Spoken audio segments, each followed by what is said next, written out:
যারা ইলেকশন কমিশনের rules violation করে ডাইরেক্ট ডাব্লিউবিসিএস মানে ডাব্লিউবিসিএস এ এসডিও সমমর্যাদার অথবা আইএস মূলত এসডিও সমমর্যাদার অ্যাজ পার ক্যাডার রুলস সেই 225টা বিধানসভা কেন্দ্রে যেখানে অন্যভাবে ইআরও রাখা হয়েছে সেই ইআরওর তালিকা নমিনেশন ফাইলিং এর আগে চেঞ্জ করতে হবে, কারণ নমিনেশন ফাইলিং শুরু হয়ে গেলে ইআরও আর চেঞ্জ হয় না।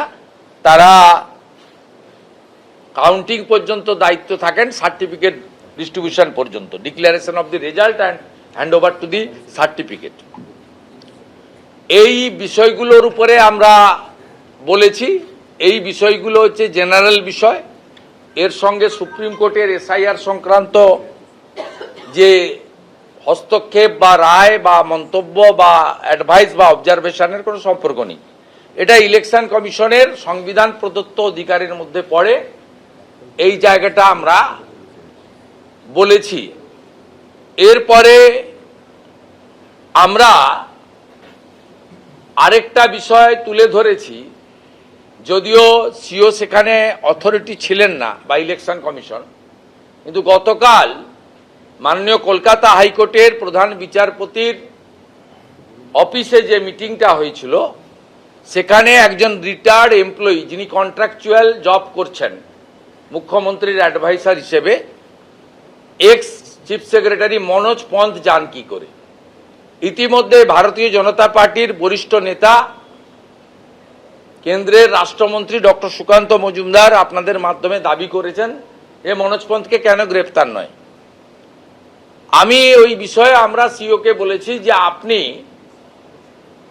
আপনি সিইসি কে ইনফর্ম করুন, যেখানে চিফ সেক্রেটারি ছিলেন সেখানে মনোজ পন্থ কে হরিদাস পাল, তিনি কেন গতকাল কলকাতা হাইকোর্টের এই মিটিংয়ে ঢুকেছেন বা হস্তক্ষেপ করেছেন। এই বিষয়ে আমরা যথেষ্ট উদ্বেগ প্রকাশ করেছি, কারণ সুপ্রিম কোর্ট কাদের কাদের নিয়ে honourable chief justice Kolkata high court সমগ্র প্রক্রিয়াটি স্টেট লেভেলে করবেন তার গাইডলাইন সুপ্রিম কোর্ট দিয়ে দিয়েছিলেন।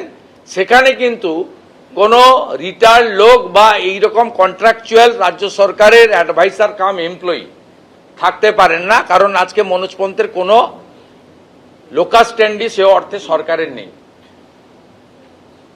এইটা আমরা গুরুতর অভিযোগের মধ্যে এইটা এনেছি।